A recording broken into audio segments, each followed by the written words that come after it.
যায়েদ ইবনে দাসিনা তাকে সংবাদ দেওয়া হলো কোরআন শিক্ষার জন্য। জালেম বাদশা মুনাফিক চারজন সঙ্গী নিয়ে গেলেন কোরআন শিক্ষা দেওয়ার জন্য। নিয়ে জাগা মতন আটকাইল। যেমনি ভাবে দেখছেন না কত বেঈমান, বেঈমানেরা দেখা যায় বহু জালেম সরকার, বহু সাধারণ বালু মানুষ দেখা যায় এক একজনে এক এক দল করতেই পারে কিনা। এই মানুষগুলাকে সাধারণভাবে নিয়ে সংবাদ নিয়ে জাগা মতন আটকায় নেয়।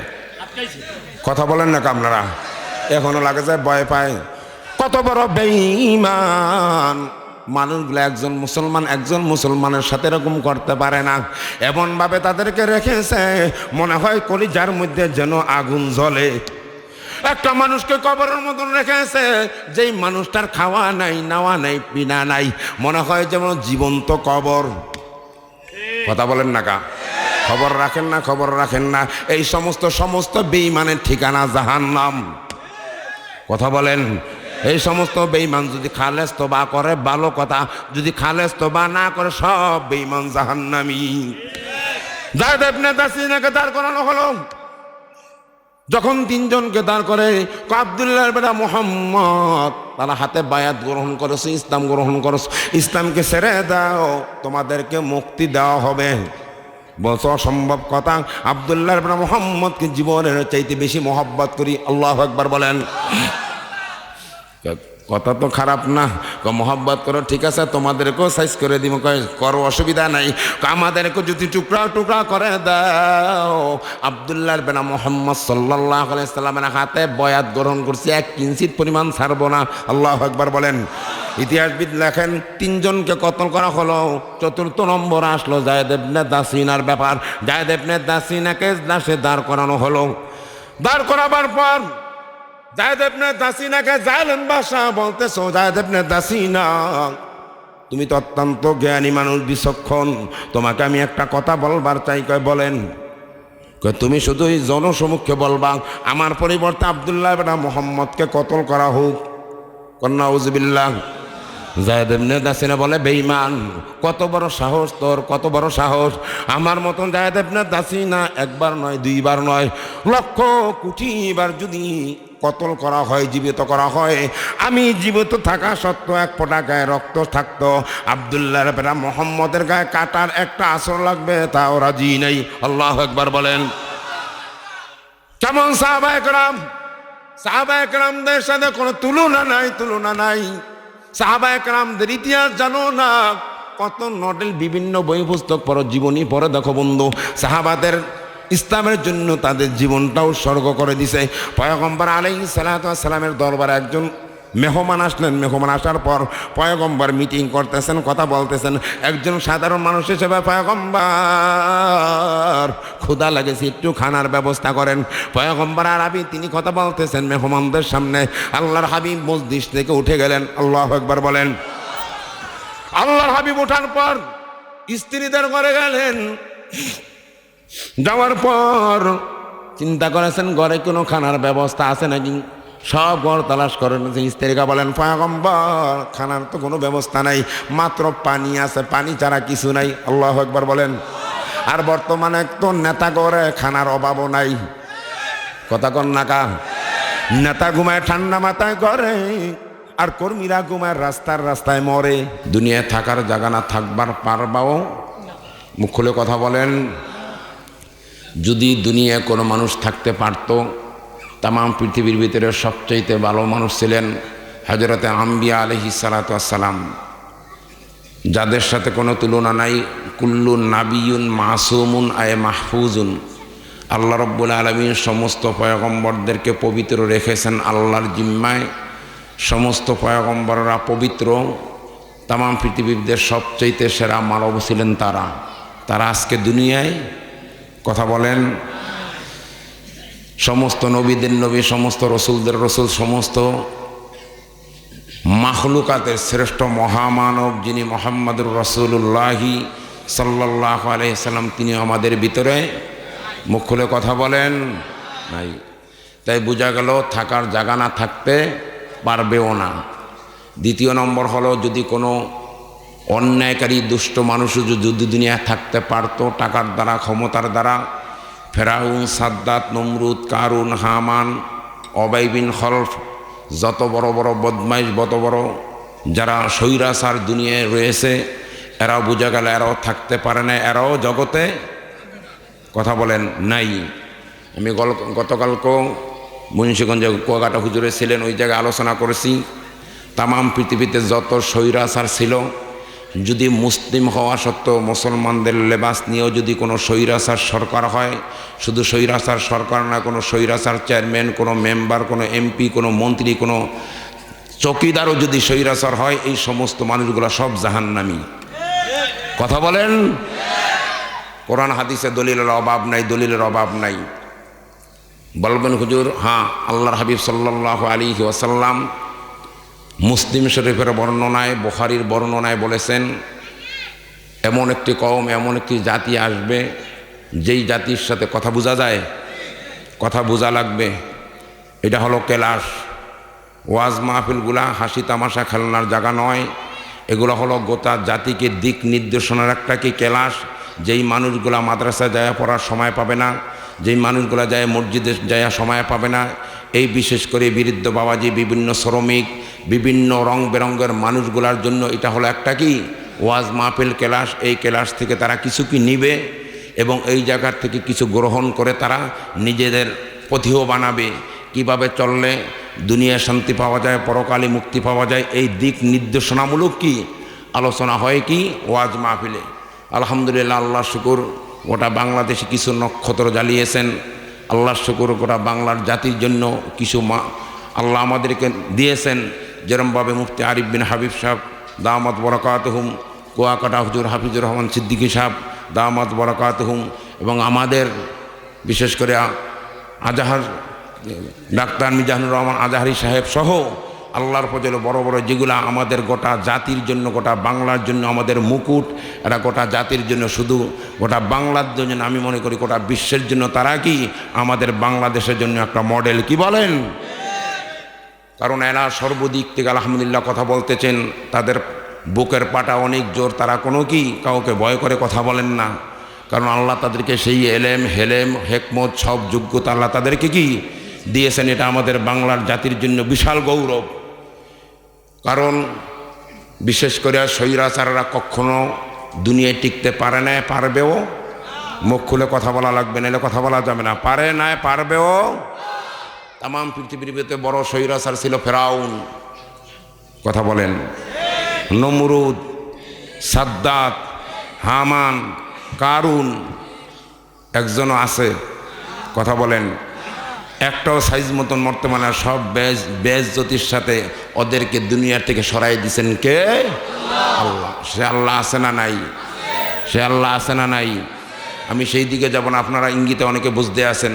কোনো স্বৈরাচার জগতে শান্তিতে থাকতে পারে না, পারবেও না।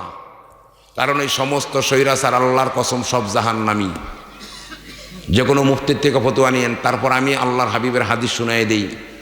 আল্লাহর হাবিব সাল্লাল্লাহু আলাইহি ওয়াসাল্লাম বলেন, সিনফানি মিন আহলিন নার লাম আরাহুমা কওমুম মাহুম সিয়াতুন কাজনাবিল বাকার ইয়াজরিবুনা বিহান নাস ওয়া নিসাউন কাসিয়াতুন আরিয়াতুন মুমিলাতুন মাইলাতুন রুউসুহুন্না কাসনিমাতিল বুখতিল মাইলা লা ইয়াদখুলনাল জান্নাতা ওয়া লা ইয়াজিদনা রিহাহা। আল্লাহর হাবিব দুই কিসমের মানুষের কথা বলেছেন। দুই কিসমের মানুষের কথা বলেছেন। যেই মানুষগুলা আমি তাদের সাথে মোলাকাত হয় নাই, এমন এক কওম যাদের সাথে আমি পয়গম্বরের কোনো সাক্ষাৎ হয় নাই। আমি পয়গম্বর নবী মুহাম্মদ ভবিষ্যৎবাণী করে যাই। এই দুই কিসমের মানুষগুলা জাহান্নামী, তারা জান্নাত পাবে না, জান্নাতের গ্যারানও পাবে না। তার কিসমের মধ্যে এক নম্বর কিসম হলো সিনফান মিন আহলিন নার লাম আরাহুমা কওমুম মাহুম সিয়াতুন কাজনাবিল বাকার ইয়াজরিবুনা বিহান নাস। যেই সমস্ত মানুষগুলার, যেই সমস্ত স্বৈরাচার, সে যেই ডিপার্টমেন্টের হোক, যেই মানুষগুলা গরিবদের উপর অত্যাচার করে, মানুষকে দররা দ্বারা পিটায়, মানুষের জমি লুণ্ঠন করে, মানুষের টাকা পয়সা আত্মসাৎ করে, মানুষের উপরে হামলা করে, মানুষকে অন্যায়ভাবে জেলখানায় ঢুকায়, মানুষকে অন্যায়ভাবে বিভিন্ন কি কষ্ট দেয়, এই সমস্ত মানুষগুলা সব জাহান্নামী, সব জাহান্নামী। নবী বলেছেন, নবী এরা যদিও তাহাজ্জুদ পড়ে, যদিও হজ করে, 40-12 যদি হজ করে, পয়গম্বর আরবি বলেন, বুখারীর বর্ণনায় হাদিস খুলে দেখবেন, মুসলিমের বর্ণনায় এই সমস্ত মানুষগুলো আল্লাহর হাবিব বলেন এগুলা জাহান্নামী, ওরা জাহান্নামে যাবে, জান্নাত তো পাবেই না, জান্নাতের গ্যারান্টি কথা বলেন। কারণ ওদের মূলত আল্লাহ পাককে বিশ্বাস করে না। কোনো ব্যক্তি যদি আল্লাহকে বিশ্বাস করে সে জুলুম করতে পারে না, কথা বলেন। যে আল্লাহকে মানে সে জুলুম করতে পারে না, পরের মাল ঠকায়ে খাইতে পারে না, পরের জমি ঠকায়ে খাইতে কি পারে না, কোনো মানুষকে হত্যা করতে পারে না। অথচ দেখা যায় একটা পাখিরও যেই মূল্য রয়েছে, আমরা মুসলিম জাতির কোনো সেই মূল্যটাও কি নাই। পাখির মতন গুল্লি দিয়ে যেই মানুষগুলাকে মারে ক্ষমতা টিকার জন্য, ক্ষমতা থাকার জন্য, এইরকম স্বৈরাচার আছে না নাই? ছিল কি না? কথা বলেন, ছিল কি না? কথা বলেন, কথা বলেন। কারণ যদি কথা না বলেন, যদি জবান বন্ধ রাখেন, আপনাদের উপরে এমনভাবে চেপে ধরবে, নড়াচড়ারও সুযোগ আপনাদের কি থাকবে না। আজকে গোটা জাতি, মুসলিম জাতি যদি তাদের ঐতিহ্য বলে না যাইতো, আজকে ওমর ইবনুল খাত্তাবের মতন যদি সিংহপুরুষ জগতে থাকতো, খালেদ বিন ওলিদের মতন যদি সিংহপুরুষ থাকতো, হযরত আলী রাদিয়াল্লাহু তাআলার মতন যদি সিংহপুরুষ থাকতো, এদের মতন যদি থাকতো, এই বেঈমান নাস্তিক মুরতাদের অস্তিত্ব জগতে থাকতো না। কারণ কত নির্মমভাবে হত্যা করা হয়েছে। একজন মুসলিম আর একজন মুসলমানের থেকে নিরাপদ। শুধু তাওই নয়, একজন বিজাতি বেঈমান বিধর্মী যদি হয়, একজন মুসলিম থেকে আর একজন বিধর্মীয় নিরাপদে থাকবে। সুবহানাল্লাহ।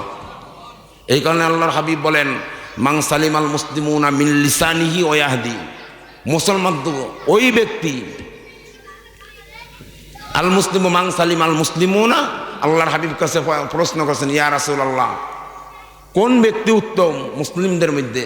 যার হাত এবং জবান থেকে অন্য মুসলিম নিরাপদে থাকে। সুবহানাল্লাহ। এখন আমাদের হাত থেকেও নিরাপদ নাই, জবান থেকেও কি নিরাপদে নাই। আল্লাহ আমাদেরকে সঠিক বুঝ দান করেন। সকলে বলেন আমিন, আরো জোরে বলেন আমিন। যেই সমস্ত মানুষগুলা জুলুম করে, এক কথায় পয়গম্বর বুঝিয়ে দিয়েছেন। তারপর আরেক কিসমের মানুষ, তারা কারা?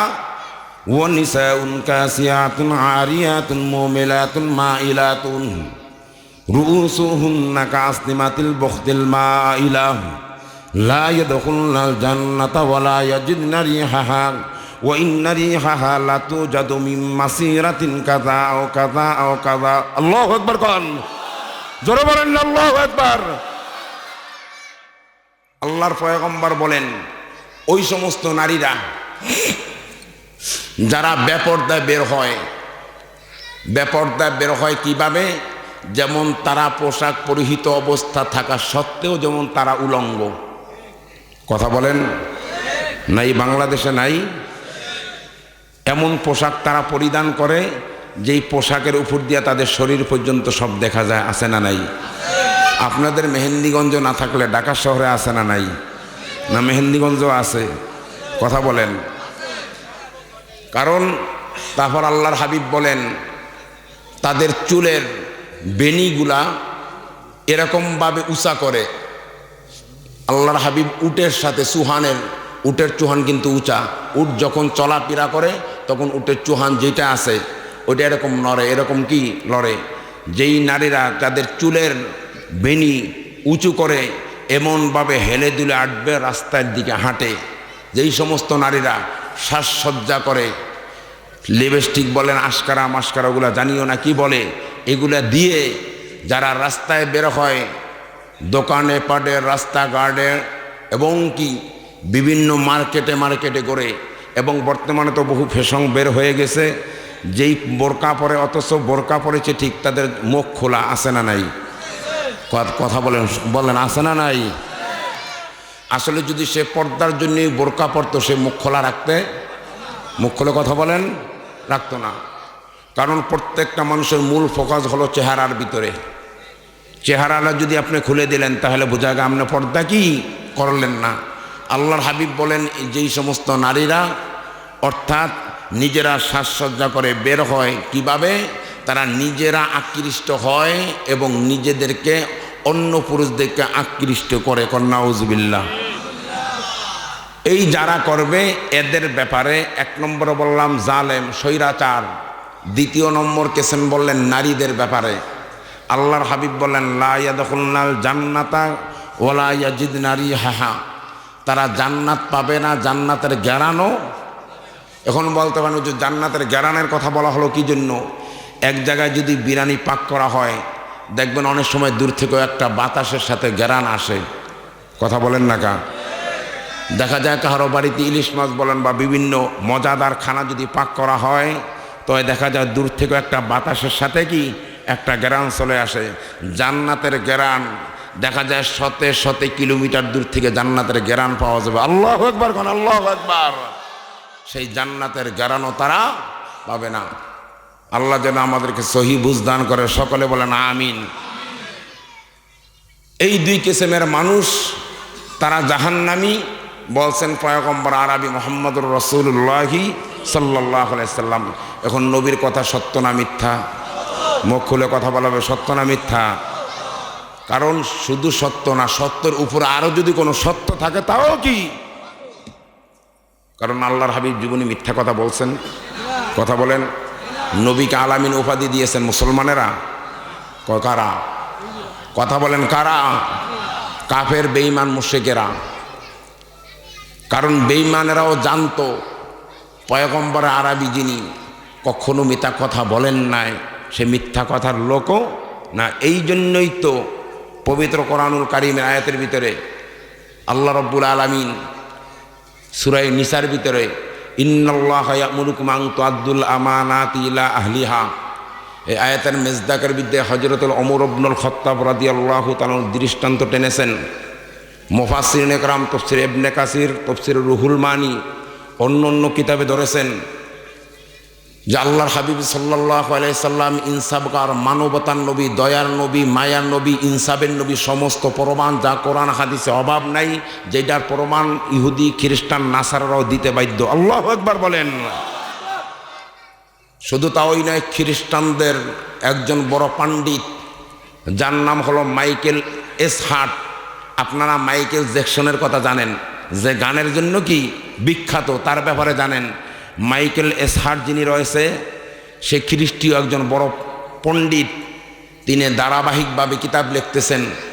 তামাম পৃথিবীতে মহামানব যারা সৃষ্টি হয়েছেন তাদের ব্যাপারে যখন তিনি লিপিবদ্ধ করেন, তখন জনাবে মুহাম্মদুর রাসূলুল্লাহি সাল্লাল্লাহু আলাইহি সাল্লাম নামটা এক নম্বরে দিতে বাধ্য হয়েছে। আল্লাহু আকবার কোন। কেমন নবী জানুনি? কেমন নবী? যেই নবীর সাথে কোনো তুলনা নাই, কোনো তুলনা নাই, কোনো তুলনা নাই। জনাবে মুহাম্মদুর রাসূলুল্লাহি সাল্লাল্লাহু আলাইহি সাল্লামের ইনসাফ গোটা জাতি দেশ সকলেই জানে, বেঈমান কাফের মুশরিকরাও জানে। আব্দুল্লাহ বেটা মুহাম্মদ এমন একজন নবী, এমন একজন মহামানব যার দ্বারা কখনো এক জাররা পরিমাণ কোনো অন্যায় হয় না, হবেও না। বিশ্বের নামে এক মুনাফিক, ইহুদির সাথে দ্বন্দ্ব, ঝগড়া বেজেছে। এখন সিদ্ধান্ত দিবে কে? কথা বোঝা যায়? কথা বলেন। কে সিদ্ধান্ত দিবে? ইহুদি ব্যক্তি বলল, আপনাদের যিনি পয়গম্বর মুহাম্মদ সাল্লাল্লাহু আলাইহি ওয়াসাল্লাম তার কাছে চলেন, তিনি যেই ফয়সালা দিবে আমরা কি মেনে নেব, আমার কোনো কি দ্বন্দ্ব নাই। তিনি যেটাই বলবেন এটা আমি কি মেনে নিব। কিন্তু বিশ্বের নামে যেই মুনাফিক, সে বলছে না, তার কাছে কি যাওয়া যাবে না। সে বলছে কাফেরদের সর্দার কাব ইবনে আশরাফ বা উবাই ইবনে আশরাফ, যেটাই হোক, কাফেরদের যে বাটপার অর্থাৎ দান্দাবাজি খায় কিছু আছে না, জাল দলিল করে, এরকম কিছু লোক আছে না নাই? অফিসে যাইবেন, করবেন টাকা 30,000 দিবা, তোমার 2 নম্বর জাল দলিল করে দিম, নাই? কথা বলেন না কা? আরেক জমির ঠাকায় খায়, নাই? অভাব নাই। তাই ওই মুনাফিক চিন্তা করেছে আব্দুল্লাহ বেটা মুহাম্মদের কাছে যদি যাই তা মুহাম্মদ তো সঠিক বিচার করবে, তাহলে আমি মামলায় কি জিততে পারবো না, আমি 100% ঠকবো। তাই কি করা যায়? ওই কাফের মুশরিক বেঈমানদের যেই বাটপার আন্তর্জাতিক, ওই বাটপারের কাছে বিচারের জন্য কি যাবে। ইহুদি ব্যক্তি রাজি হলেন না, কয় না, আমরা মুহাম্মদের কাছেই কি যাব। আল্লাহু আকবার বলবেন না একবার? কত সুধারণা তাদের। ঠিক আছে, চলো। আল্লাহর হাবিব সাল্লাল্লাহু আলাইহি ওয়াসাল্লাম উবায়জনের কাগজ দেখলেন। আপনি যদি জমিনের কাগজ নিয়ে যান, আপনার দলিল দেখবে SARS বিভিন্ন কি আপনারা যেটা জান, আমারও তো তাহাকিক নাই, দেখবে আপনার সব কিছু কি ঠিক আছে কিনা, আপনারটা কি বেরান্ত কাড্ডা সঠিক। তখন আল্লাহর হাবিব সাল্লাল্লাহু আলাইহি ওয়াসাল্লাম যাচাই বাছাই করে তারপরে সিদ্ধান্ত দিয়েছেন যে ইয়াহুদি ব্যক্তির পক্ষে কি রায় হয়ে গেল। ওই মুনাফিক সহ্য করতে পারল না, কয় না, সে ওই আল্লাহর হাবিবের থেকে উঠে এসে ওই ইয়াহুদি ব্যক্তিকে বলতেছে, কয় বিচার মানি না। কয় কারণ কার বিচার সঠিক হয় না? কন্যা উজুবিল্লাহ, নবীর বিচার কথা বলেন। ইহুদি কয় ভাই কেমন কথা বললেন আপনি?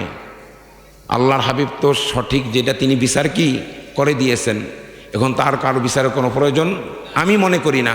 কয় না, আমরা আরেকজনের কাছে যাব। আরেকজনের কাছে কি যাব? কার কাছে? ঠিক আছে চলেন। যেহেতু আপনার যদি কাগজপত্র দলিল ঠিক থাকে, আপনাকে মেহেন্দিগঞ্জে নেওক, বরিশালে নেওক, ঢাকা নেওক, যেই জায়গায় নেওক, চিটাগাঙ্গে নেওক, আপনার বুকে সাহস আছে যেহেতু আমার জমিনের মধ্যে কোনো ভেজাল কথা বলেন না কা। আর যে বেজাল হয় সব জায়গায় যেতে কি ঝামেলা বাজবে, হয়তো 2 নম্বর। কারণ 1 নম্বর মানুষের কোনো চিন্তা নাই, দুনিয়াও নাই, আখারাতও আসেনি। 1 নম্বর মানুষগুলা দুনিয়াও টেনশন মুক্ত, পরকালেও টেনশন মুক্ত। সকলে বলেন আলহামদুলিল্লাহ। তখন বললো কার কাছে যাবেন? আপনি যাকে মানবেন আমি তার কাছেই রাজি। ঠিক আছে চলো। ওমর ইবনুল খাত্তাব তিনি অত্যন্ত দাপটি মানুষ, এবং ওই ইয়াহুদি ব্যক্তি তো অত জানেন না, কিন্তু ওই মোনাফেক বিশের অর্থাৎ মোনাফেক ওই জানে ওমর রাদিয়াল্লাহু তাআলা আনহু কাফেরের ব্যাপারে অত্যন্ত কঠিন। এই সিদ্ধান্ত নেওয়ার পরে কয় ঠিক আছে ওমরের কাছে যাব। ওমর রাদিয়াল্লাহু তাআলা আনহুর কাছে গেলেন। যাওয়ার পর ইয়াহুদি ব্যক্তি বললেন যে ভাই ওমর ইবনুল খাত্তাব, আপনার কাছে একটা বিচারের জন্য এসেছি।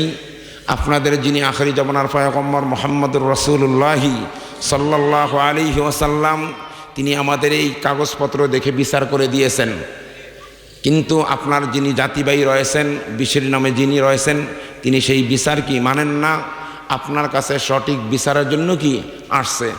কারণ ওই মুনাফিকে জানে আশিদ্দাউ আলাল কুফার রুহামা উবাইনাহুম। কারণ ওমর ইবনুল খাত্তাব রাদিয়াল্লাহু তাআলা আনহু কাফেরের ব্যাপারে অত্যন্ত কঠিন ছিলেন। তিনি কোনো আপোষ ছিল না কাফেরের সাথে। যে ওমর ইবনুল খাত্তাবকে ভয় করত শয়তান পর্যন্ত। আল্লাহু আকবার কন। ইহুদি ব্যক্তির কথা শোনার পর জিজ্ঞাসা করলেন বিশির নামক মুনাফিককে, যে ইহুদি ব্যক্তি যিনি যেই কথা বলল মামলার ব্যাপারে, আল্লাহর হাবিব মুহাম্মদুর রাসূলুল্লাহ সাল্লাল্লাহু আলাইহি ওয়াসাল্লাম তিনি কি ফয়সালা করে দিয়েছেন? কাহা তা ইহুদি ব্যক্তি যেই কথা বলল, তোমার সঙ্গী যে এসেছে কথা কি সব সত্য? কাহা সত্য। তাহলে আমার কাছে আসছো কি জন্য? যে আপনি সঠিক বিচার করবেন। কি করবেন? সঠিক বিচার করবেন। কয় ঠিক আছে বসো, যেটা কিতাবে আসছে তাফসীরের ভিতরে ধরছে। তখন কয় ঠিক আছে বসো। ওমর ইবনুল খাত্তাব রাদিয়াল্লাহু তাআলা লটকানো তরবারি, তাদের তরবারি ছিল অত্যন্ত ধারালো, কোষমুক্ত ছিল। দেখা যায় অনেক সময় কোষ খোলা রাখতেন। তরবারিটা নিয়ে ভিতর থেকে বের হলেন, তাদেরকে বারিন্দায় বা ঘরের আঙ্গিনায় বা যেই জায়গায় হোক বসে রাখলেন। তরবারিটা নিয়ে আসার পর ওমর ইবনুল খাত্তাব আর কিছু জিজ্ঞাসা করেন নাই। জিজ্ঞাসা না করেই গর্দানের ভিতরে তরবারি মেরে দিয়েছেন, আর বলতেছেন যে আল্লাহর পয়গম্বরের যে বিচার মানে না, তার বিচার হলো ওমর ইবনুল খাত্তাবের তরবারি। আল্লাহু আকবার বলেন, আল্লাহু আকবার। আজকে সেই ওমরের শাসন যদি থাকতো, কোনো স্বৈরাচার দেশে থাকতো কি পারতো না। বহু স্বৈরাচারই করেছে, স্বাধীনভাবে কথা বলতে দেয় না, জানেন আপনারা। অথচ জমিনের মালিককে, মুখ খুলে কথা বলবেন, মুখ খুলে কথা বলবেন। জমিনের মালিককে, আসমানের মালিককে, আপনার মালিককে, আমার মালিককে, সব কিছুর মালিক যেই রব, সেই রবের কথা বললেই আইন লাগবে। রবের কথা বলতেই কি কথা বললে অনুমতি লাগবে। অথচ জমিনদার, আসমানদার সেই রবের কথা বলতে যদি আবার অনুমতি লাগে, এই সমস্ত স্বৈরাচার থেকে জোতা পিটা করে দুনিয়ার থেকে শেষ করে দেওয়া দরকার।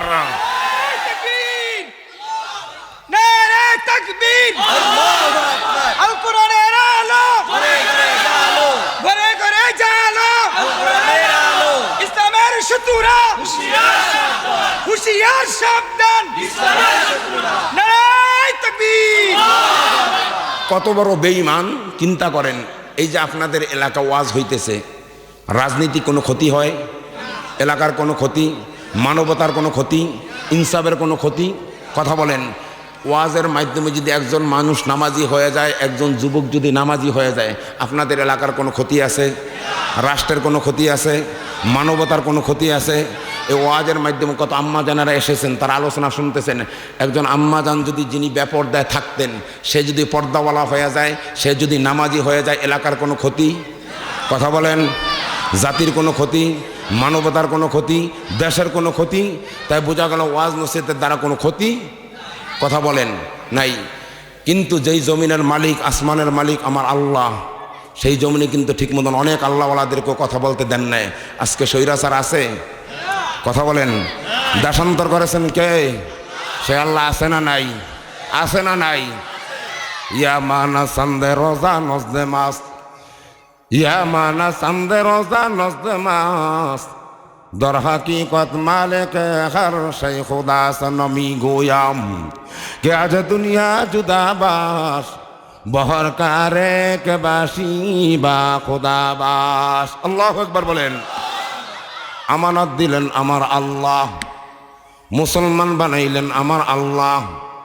আল্লাহ রাব্বুল আলামিন আমাদেরকে মুসলমান বানাইয়া এমন একজন পয়গম্বর দান করলেন, যেই পয়গম্বরকে আল্লাহ এত সম্মান আমার আল্লাহ দিয়েছেন, যেই পয়গম্বরের নামটা পর্যন্ত রব্বুল আলামিন নেন নাই। আল্লাহু আকবার বলেন। বলতে মানুষের কেমন নাম নেন নাই? যত পয়গম্বর দুনিয়া গমন করেছে, ঈসা রুহুল্লাহ, ইব্রাহিম খলিলুল্লাহ, আদম সফিহুল্লাহ, সকলের নাম ধরে আমার আল্লাহ ডাক দিলেন। ওয়ানাদাইনাহু ইয়া ইব্রাহিম ওয়া মা তিলকা বিয়ামিনিকা ইয়া মূসা। প্রত্যেকের নাম ধরে ডাকলেন কে? আমার আল্লাহ। ইয়া ইয়াহুদিল কিতাবা বিকুয়া, নবীদেরকে অন্যান্য পয়গম্বরকে ডাকলেন আল্লাহ নাম নিয়া। কিন্তু আমাদের পয়গম্বর মুহাম্মদ সাল্লাল্লাহু আলাইহি সাল্লামকে তিনি নাম বলে ডাকেন নাই। এত সম্মান, এত সম্মান, এত সম্মান। আল্লাহ বলেন ইয়া আইয়ুহাল মুজাম্মিল কুমিল লাইলা ইল্লা কলিলা নিসফাহু আও ইনকুস মিনহু কলিলা আও জিদ আলাইহি ওয়া রাত্তিলিল কুরআনা তারতিলা ইন্না সানুলকি আলাইকা কওলান সাকিলা ইন্না নাশিয়াতাল লাইলি হিয়া আশাদ্দু ওয়াতা ওয়া কামু কিলা। অন্য আয়াতে আল্লাহ বলেন ইয়া আইয়ুহাল মুদ্দাসসির কুম ফাআনযির ওয়া রাব্বাকা ফাকাব্বির ওয়া থিয়াবাকা ফাতাহির ওয়ার রুজসা ফাহজুর। আল্লাহু আকবার বলেন। অন্য আয়াতে আল্লাহ জানায় দেন ইয়াসিন ওয়াল কুরআনিল হাকীম ইন্নাকা লামিনাল মুরসালিন তাহা মা আনজালনা আলাইকাল কুরআনা লিতাশকা। জায়গায় জায়গায় আল্লাহ রাব্বুল আলামিন এমন অলংকার দিয়া পয়গম্বর ডাকলেন, আমার পয়গম্বর সমস্ত পয়গম্বর আমি আল্লাহর পাগল, আমি আল্লাহর আশিক, আর আমি আল্লাহ নিজে আমি মুহাম্মদের আশিক। আল্লাহু আকবার কোন। সমস্ত পয়গম্বর আল্লাহর পাগল, আল্লাহর আশিক, আর আল্লাহ নিজে বলেন মুহাম্মদ গো আমি আপনার আশিক। দাম কোনটা বেশি? কথা বলেন। আপনার বাড়িতে আমি চেয়ে দাওয়াত নিলাম, এইটার সম্মান বেশি না আপনি আমাকে দাওয়াত দিয়ে নিলেন, এইটার সম্মান বেশি? কথা বোঝেন না? আপনার বাড়িতে আমি হুজুরের বাড়িতে দাওয়াত নিলাম, হুজুর আপনার বাড়িতে আমি দাওয়াত খাবার চাই, এইটার সম্মান বেশি না হুজুর আমাকে দাওয়াত দিয়ে আনলেন, এইটার সম্মান বেশি? কোনটা বলেন? পয়গম্বররা বলছেন আল্লাহ দেখা করবার চাই আপনার সঙ্গে। মুসা পয়গম্বর বলেন আল্লাহ দেখা করবার চাই। আল্লাহ একে মুসা সাহস করবা না, আমি আল্লাহকে দেখতে পাবা না, দেখতে পারবা না, দেখতে পারবা না। আল্লাহু আকবার বলেন। মুসা পয়গম্বর বলেন আল্লাহ ওই সমস্ত কথা শুনবার চাই না, আপনার সাথে আমি আপনাকে দেখবার চাই। আল্লাহ বলছেন দেখতে পারবা না। আল্লাহ নিষেধ করেন, মুসা কয়েক নিষেধ মানব না, আপনি আমাকে সুযোগ করে দেন, আপনাকে দেখবার চাই। আল্লাহ একা মুসা যদি দেখবারই চাও, এত তোমার আকাঙ্ক্ষাকে যাও তুর পর্বতে দৌড়াও। আল্লাহু আকবার বলেন। যাও তুর পর্বতে দৌড় দাও। তুর পর্বতে মুসা পয়গম্বর খুশিতে আত্মহারা দৌড়ায়, আমার মালিককে আমি দেখতে পারবো, মালিককে দেখে দেখে একটু কথা বলবো। আল্লাহ রাব্বুল আলামিন একটা নূরের তাজাল্লি দিলেন তুর পর্বতে। আল্লাহ রাব্বুল আলামিনের নূরের তাজাল্লির মাধ্যমে ওই তুর পর্বতটা জ্বলে সারখার হয়ে গেল। আল্লাহ কোরআনে জানায় দেন অখররা মুসা সায়কা, মুসা পয়গম্বর বেহুশ হয়ে গেল। আল্লাহু আকবার বলেন। মুসার শেষ। আল্লাহ রাব্বুল আলামিন একটা নূরের তাজাল্লি দেওয়ার সাথে সাথে মুসা পয়গম্বর বেহুশ। মুসা পয়গম্বর আল্লাহর সাথে আর দেখা হলো না। এই দিক থেকে পয়গম্বর মুহাম্মদুর রাসূলুল্লাহ সাল্লাল্লাহু আলাইহি সাল্লাম উম্মে হানির ঘরে পয়গম্বর আলাইহিস সালাতু ওয়াস সালাম বন্ধুর সাথে একটু মোলাকাত করবার চাই। আল্লাহু আকবার বলেন। আপনি একজন প্রধানমন্ত্রীর সাথে আপনি দেখা করতে যান, আর প্রধানমন্ত্রী আপনাকে সংবাদ দিয়া তার সিংহাসনে নেয়, সম্মান বেশি না কম? কথা বলেন, বেশি না কম? আল্লাহ রাব্বুল আলামিন কয়, পয়গম্বর আমি দুনিয়া আপনার মাধ্যমে কোরআনুল কারীম আমি আল্লাহ পাঠাইলাম, আমি আল্লাহ কোরআনুল কারীম পাঠাইলাম, সরাসরি একটু মোলাকাত করবার আমি আল্লাহ চাই, আপনার সাথে একটু মন খুলে কথা বলবার চাই, আমার দরবারে তো আপনি আসেন, আপনাকে একটু আমি সাক্ষাৎ করবার চাই। আল্লাহু আকবার বলেন। আল্লাহকে আপনাকে আমি স্বাভাবিকভাবে আনবো না, আমার সবচেয়ে প্রিয় মানুষ হইলেন আপনি পয়গম্বর, আপনাকে আমি স্বাভাবিকভাবে আনবো না, আপনাকে এমনভাবে আনবো গোটা জাতি যেন, তামাম পৃথিবী যেন সব জানে, যে তারা পৃথিবীতে যেন জানে আমার পয়গম্বরকে আমি কত সম্মানে আনছি। আল্লাহু আকবার বলেন। আল্লাহর পয়গম্বরকে আল্লাহ দাওয়াত দেন, দাওয়াতে যাইবেন, কয় জিবরাইল তুমি রেডি হও, আমার বন্ধুর বাড়িতে যাও। কয় যায় কি করো? কয় যায় উম্মে হানির ঘরে যাও। উম্মে হানির ঘরে সাধারণত পয়গম্বর ঘুমন্ত অবস্থায়, এই জায়গায় পয়গম্বর ঘুমায়। এই দিক থেকে জিবরাইল আলাইহিস সালাতু ওয়াস সালাম স্বাভাবিকভাবে আসলেন, প্রত্যেক সময় স্বাভাবিক ভাষা আসে ঘরের ভিতরে ঢোকেন, কিন্তু এইবার জিবরাইল আলাইহিস সালাতু ওয়াস সালাম স্বাভাবিকভাবে ঢুকলেন না, উম্মে হানির ঘরে ছাদ ফাঁক করে ডিনে ঢুকলেন। আল্লাহু আকবার বলেন। কারণ সাধারণভাবে আজকে আপনার বাড়িতে আমি ঢুকলাম, আপনার দরজা রয়েছে, দরজা দিয়ে না ঢুকে আপনার চালের ভিতরে আমি 2-3 ফাঁক করে ঢুকি, নিশ্চয়ই কোনো একটা কাহিনী আছে। কথা বলেন। কনুজের ব্যাপারকে আপনার দরজা দিয়ে আপনি সবসময় দরজা দিয়ে আসেন, কিন্তু দেখা যায় আপনি ছাদ ফাঁক করলেন, কারণ কি? হযরতে জিবরাইল আলাইহিস সালাতু ওয়াস সালাম পয়গম্বরের দরবারে আসলেন, পয়গম্বর ঘুমন্ত অবস্থায়, পয়গম্বর উম্মে হানির ঘরে ঘুমন্ত। আমার আল্লাহ কয়, জিবরাইল সাবধান, আমার বন্ধুকে জাগ্রত করবা, বেয়াদবি যেন না হয়। আল্লাহু আকবার বলেন। আমার বন্ধুর কাছে যাও। উম্মে হানির সাত ফাঁক করে পয়গম্বরের কাছে গেলেন, যাওয়ার পর পয়গম্বর আলাইহিস সালাতু ওয়াস সালামের পার ভিতরে ডলতে আছে। আল্লাহু আকবার বলেন। কারণ সাধারণভাবে কোনো মানুষকে এই ঘুমের থেকে ওঠো না, না জাগান যাবে না, অত্যন্ত বিনয়ের সাথে অত্যন্ত আদবের সাথে লাগবে। কয় পয়গম্বর আপনি ওঠেন, আপনার দাওয়াত আপনার মালিকের দরবারে যাওয়া লাগবে। আল্লাহু আকবার বলেন। পয়গম্বর উঠে গেলেন, পয়গম্বর তো যাবেন, পয়গম্বর আলাইহিস সালাতু ওয়াস সালামকে চলে নিয়ে গেলেন মক্কা নগরীতে, অর্থাৎ কাবার কাছে। কাবার বাইতুল হাতিমের ভেতর, অর্থাৎ কাবার হাতিম একটা জায়গা আছে। কোনো মুফাসসিরে কেরাম লেখেন হাজর আসওয়াদের নিকট 2 জায়গায় যেইটা হোক পয়গম্বরকে নেওয়া হলো। পয়গম্বরকে নেওয়ার পর তার সিনা চেক করা হলো, ওপেন হার্ট সার্জারি করলেন। ওপেন হার্ট সার্জারি কয় কিনা ডাক্তাররা করে না, জানেন না? আলাইহিস সালাতু ওয়াস সালামকে তার সমস্ত ভিতরে সব কিছু বের করলেন, স্বর্ণের পাত্রের ভিতরে সুন্দরভাবে জমজমের পানি দ্বারা দৌত করলেন। আল্লাহু আকবার বলেন। হুজুর জমজমের পানির দ্বারা দৌত করলো, কারণ কি? হাউজে কাউসারের সাথে জমজমের পানির সাথে লীন। আল্লাহু আকবার বলেন। তামাম পৃথিবীতে হাজারো যত মিশিং বসিয়ে দাও, সারা দুনিয়ার যত মিশিং জুদা কাউসার, অর্থাৎ হাউজে কাউসারত যেই জমজমের ভিতরে যদি বসাও, 1 ইঞ্চি পানি পর্যন্ত কমবে না। কারণ তলি হইল হাউজে কাউসারের সাথে তলি আল্লাহ রাব্বুল আলামিন জমজমের সাথে ফিট করে দিয়েছেন। জমজমের ঠিকানা হলো, জমজমের সংযোগ হলো হাউজে কাউসারের সাথে। এই কারণে সৌদি আরবে বলেন এত বড় বড় মিশিংয়ের পাইপ লাগিয়ে দিল, এত বড় বড় মিশিংয়ের পাইপ, এত পানি নেওয়ার পর 1 ইঞ্চি পানি কমেও না বাড়েও না। আল্লাহু আকবার বলেন। আল্লাহর হাবিব সাল্লাল্লাহু আলাইহি সাল্লামকে সেই জমজমের পানি দ্বারা দৌত করা হলো। আবার তিনি তাকে সেরকমভাবে আবার সিনার ভিতরে ঢুকে দিয়ে সমস্ত পয়গম্বরকে সিলাই করে দেওয়া হলো। আল্লাহর হাবিব সাল্লাল্লাহু আলাইহি সাল্লামকে পয়গম্বর চলেন, রওনা দেওয়া লাগে। কি দিয়ে রওনা দিব? মুফাসসিরে কেরাম লেখেন গাদার চাইতে একটু ছোট, খচ্চরের চাইতে একটু বড় এমন একটা বোরাক নামে আসলো। কয় বোরাকটা আনা হলো, এখন বোরাকে তো পাগলামি শুরু করে দিল। বোরাকে কয়, বোরাকে মুফাসসিরে কেরাম লেখেন বোরাকে বারবার পাগলামি করে, বোরাকে তো নিতে চায় না পয়গম্বরকে, পয়গম্বররা যখন লাফালাফি করে বোরাকে তো পয়গম্বরকে চিনেন নাই। হযরতে জিবরাইল আলাইহিস সালাতু ওয়াস সালাম বোরাকের কানে বলে, ও বোরাক, তোর তো জানা নাই, তুই চিনো নাকি যার সাথে তুই পাগলামি করো? তুই চিনো নাকি আল্লাহর আসমানের পরে, আল্লাহর আসমানের নিচে, জমিনের উপরে পয়গম্বর আরবির মতন তাম পৃথিবীতে এত সম্মানী মানুষ জগতে নাই, আর কখনো হবেও না। তার সাথে তুই বেয়াদবি করবি না। আল্লাহু আকবার বলেন। বোরাক যখন বোরাকের কানে এই কথা দেওয়া হয়, বোরাক ঠান্ডা হয়ে গেল। বোরাকের পিঠে পয়গম্বর আরবি চললেন। বোরাকের পিঠে আরবি চড়ার পর একটা যেমন চোখের পলকের সাথে আল্লাহ রাব্বুল আলামিন বাইতুল মুকাদ্দাসে পৌঁছায় দেয়। আল্লাহু আকবার বলেন। বাইতুল মুকাদ্দাসে যখন চলে গেলেন, বাইতুল মুকাদ্দাসে পয়গম্বর আরবি উপস্থিত। বাইতুল মুকাদ্দাসে যাওয়ার পর কয়, বোরাককে বেঁধে দাও। তাম পৃথিবীতে যত পয়গম্বর দুনিয়া আগমন করেছেন, যেই পয়গম্বরেরা বাইতুল মুকাদ্দাসের সাথে যেই একটা পাথরের সাথে ছিদ্র রয়েছে, এই পাথরের সাথে অর্থাৎ যেই বোরাকের যে রশিটা বেঁধে দিয়েছেন পয়গম্বরও সেই বোরাকের রশিটা বেঁধে দিলেন। বাইতুল মুকাদ্দাসে গেলেন, কে ইমামতি করবে, কে ইমামতি করবে? আল্লাহ রাব্বুল আলামিন কুদরতিভাবে তাম পৃথিবীতে সমস্ত পয়গম্বরদেরকে উপস্থিত করলেন। আল্লাহু আকবার বলেন। তাম পৃথিবীতে সমস্ত পয়গম্বরদের আল্লাহ উপস্থিত করেছেন।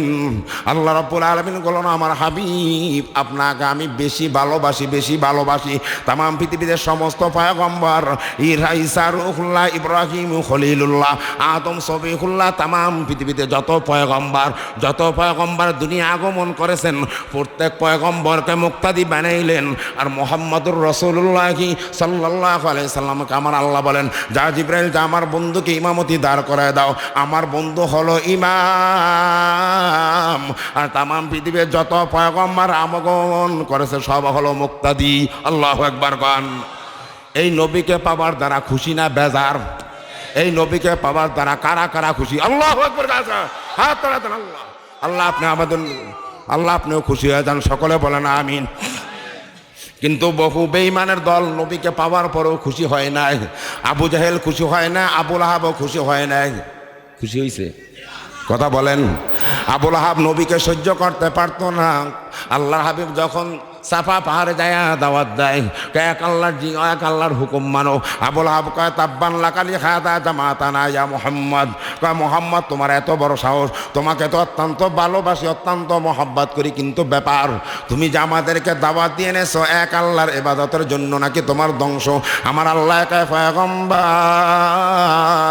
আবুল আহাব কত বড় বেয়াদব! যদি আপনার আপন চাচা, আমি আপন চাচার দিকে দেখাবার টাইম আমার আল্লাহর নাই। আমার পয়গম্বর সাথে যে বেয়াদবি করে আমি ধ্বংস করে দিব। আল্লাহু আকবার বলেন। আল্লাহ রাব্বুল আলামিন জিবরাইল আলাইহিস সালাতু ওয়াস সালামকে যায় পাঠাইলেন, যা জিবরাইল যা আমার বন্ধুকে জানায় দে, আমার বন্ধুকে আবুল আহাবের মতন বেয়াদব বলেছে, আমার বন্ধু বলে ধ্বংস। না না না, আমি আল্লাহ জানায় দেই, তাব্বাত ইয়াদা আবি লাহাবি ওয়া তাব মা আগনা আনহু মালুহু ওয়া মা কাসাব। আমার আল্লাহ কো, আমার পয়গম্বর আপনি জানিয়ে দেন আবুল আহাবে আপনার ধ্বংসের কথা বলেছে। না না না না, আমি রব্বুল আলামিন আবুল আহাবকে ধ্বংস করে দিলাম। আল্লাহু আকবার বলেন। এখন বলতে পারেন হুজুর দুই হাতের কথা বললেন। মুফাসসিরিনে কেরাম লেখেন দুই হাত তার সমস্ত শরীর জেসেম উদ্দেশ্য। কারণ হলো কোনো মানুষের দুইটা হাত যদি আগুনের মধ্যে জ্বলন্ত থাকে, ওই মানুষটা শান্তিতে থাকবো? কথা কন না কা? আপনার হাত দুইটা যদি আগুনের ভিতরে, চুলার ভিতরে দেওয়া হয়, আপনি শান্তিতে থাকবেন? না না, শান্তিতে থাকবেন না। আমার আল্লাহ পয়গম্বর ওই কত বড় বেয়াদব, যাকে আমি এত ভালোবাসি, যার সাথে আমি বন্ধুত্ব করবার চাই, যার জন্য আমি এত পাগল, আমার সেই বন্ধুকে আবুল আহাব বেয়াদবি করেছে, আমি ওকে রেহাই দিব না। পয়গম্বর আবুল আহাবকে ধ্বংস করলাম। শুধু আবুল আহাবকে ধ্বংস করব তাই নয়, আবুল আহাবের স্ত্রীকে আমি ধ্বংস করে দিলাম। আল্লাহু আকবার বলেন। আবুল আহাবের স্ত্রীর কথা আমার আল্লাহ জানায় দেয়, অমরাতুহু হাম্মালাতাল হাতাব। আল্লাহ জানায় দেন সাইয়াসলা নারাং যাতা লাহাবি ওয়ামরাতু।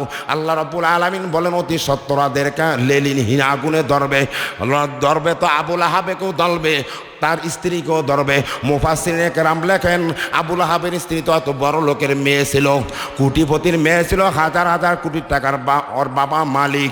উম্মে জামিল এত বড় মহিলা, এত দামি মানুষ, এত টাকার মানুষ, কিন্তু বলতে পারেন আবুল আহাবের স্ত্রী এত শিল্পপতির বউ হওয়া সত্ত্বেও কারণ নাকি আবার বাগানে যায় কাঠ কেটে আনে, কাটা কিনে আনে, কারণ নাকি মুফাসসিরিনে কেরাম লেখেন আবুল আহাবের স্ত্রী পয়গম্বরকে কষ্ট দেওয়ার জন্য, পয়গম্বর যাতে যেন কষ্ট পায় এই জন্য কাটাওয়ালা গাছ পয়গম্বরের জন্য আনে। কয় মোহাম্মদ যেই রাস্তা দিয়ে হেঁটে যায় ওই রাস্তার মধ্যে কাটাগুলা পুঁতে দাও, নাউজুবিল্লাহ।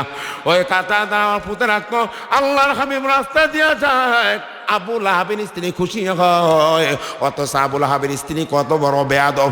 সাধারণত দেখবেন আবুল আহাবের স্ত্রীরা পয়গম্বর আপন চাচি, দেখবেন যদি অনেক জায়গায় সন্তানকে মা যদি মারে তাড়াতাড়ি চাচির কাছে যায়, চাচির বুকের মধ্যে যায় ধরায়, চাচি আবার তার জালকে বলে হয় তুমি ওকে মারছো কি জন্য। সাধারণত চাচিরা মায়ের মতন হয়, যদি আম্মা জানে মারে তাই চাচির কাছে যায়। অথচ আবুল আহাবের স্ত্রী আপন চাচি পয়গম্বর মুহাম্মদের, আল্লাহু আকবার বলেন, আপন চাচি হওয়া সত্ত্বেও বেয়াদব। আপন বাতি অর্থাৎ বাইর পুতকে, অর্থাৎ যেটাই বলেন আপনারা কি বলেন জানি না, অর্থাৎ দেওরের সন্তানকে কষ্ট দিতেছে আবুল আহাবের স্ত্রী। আবুল আহাবের স্ত্রী এত ঘৃণা করতো মোহাম্মদকে, আমার আল্লাহ না না, আমার মোহাম্মদকে যারা ঘৃণা করে আমি আল্লাহ ওকে ঘৃণা করি। কতক্ষণ নাকা যার দলিল নেন, যার দলিল না আল্লাহ রাব্বুল আলামিন আবুল আহাবকে স্ত্রীকে দেখছেন কেমনে ধ্বংস করে। আবুল আহাব বেয়াদবি করলো, বদরের যুদ্ধের 7 দিন বা কম বেশি পর আবুল আহাবকে আল্লাহ রাব্বুল আলামিন একটা রোগ দিয়েছেন, পেলে নামে একটা রোগ ঢুকাই দিলেন কে? কথা বলেন। আল্লাহ আবুল আহাবকে এমন একটা রোগ দিল, রোগ দেওয়ার পর এই গলাটা ফুলে গেল। এখন দেখতেছে সাধারণ আবুল আহাব তো বড়লোক মানুষ জানাজানি হয়ে গেল, আবুল আহাবে পেলে জাতীয় রোগ হয়েছে। এলাকার মানুষ সব ক্ষিপ্ত হয়ে গেল, আবুল আহাব এলাকায় থাকতে পারবে না, আমাদেরকেও সেই রোগে গ্রাস করবে। কারণ দেখা যায় করোনার সময় বোঝা গেছে বাপে সন্তানকে খবর নেয় না, সন্তান পিতার খবর নেয় না, মা মেয়ের খবর নেয় না, মেয়ে মার খবর নেয় না। দেখেন নাই কয় না ওই ঢাকার থেকে আসছে গ্রামের ভিতরে ঢুকতে দিবা না, তাকে সরায় দাও, সেই জন্য না ঢোকে। সৌদি আরবের বিশেষ করে আরব নগরীতে ছিল কোনো ছোঁয়াছুঁই রোগ, তারা বিশ্বাস করতো আবুল আহাবের যে রোগ হয়েছে এলাকার থেকে তারাও, আল্লাহু আকবার কন, এলাকার থেকে তারাও। ও 1000 কোটি টাকার মালিক যত বড় নেতা হোক, ওর নেতার টাইম নাই, ওকে এলাকার থেকে সরাও। ওকে সরাই দিল, কয় নাও অরণ্য জঙ্গলে অমুক জায়গায় যেই জায়গায় মানুষ জনাশীর্ণ মানুষ ওই জায়গায় নিয়ে যা আবুল আহাবকে নেওয়া হলো। আবুল আহাবকে কেউ তেমন দেখতেও যায় না। আবুল আহাব যখন 3 দিন বা 5 দিন বা 7 দিন যাই হোক অসুস্থতার পর যখন মারা যায়, মুফাসসিরিনে কেরাম লেখেন 3 দিন পর্যন্ত আবুল আহাবের লাশটা জমিনে পরে রয়েছে। এত দুর্গন্ধ শুরু হয়, মুফাসসিরিনে কেরাম লেখেন সন্তান, ছেলে মেয়ে, আত্মীয় স্বজন কেউ একটু দেখার জন্য যায় না। দুর্গন্ধের কারণে এলাকা মানুষ আদিষ্ট হয়ে গেল, কই বেঈমানের লাশ তাড়াতাড়ি সরাও। আল্লাহু আকবার বলেন। কই বেঈমানের লাশ কে পড়বে? কেউ তো পড়বেও না।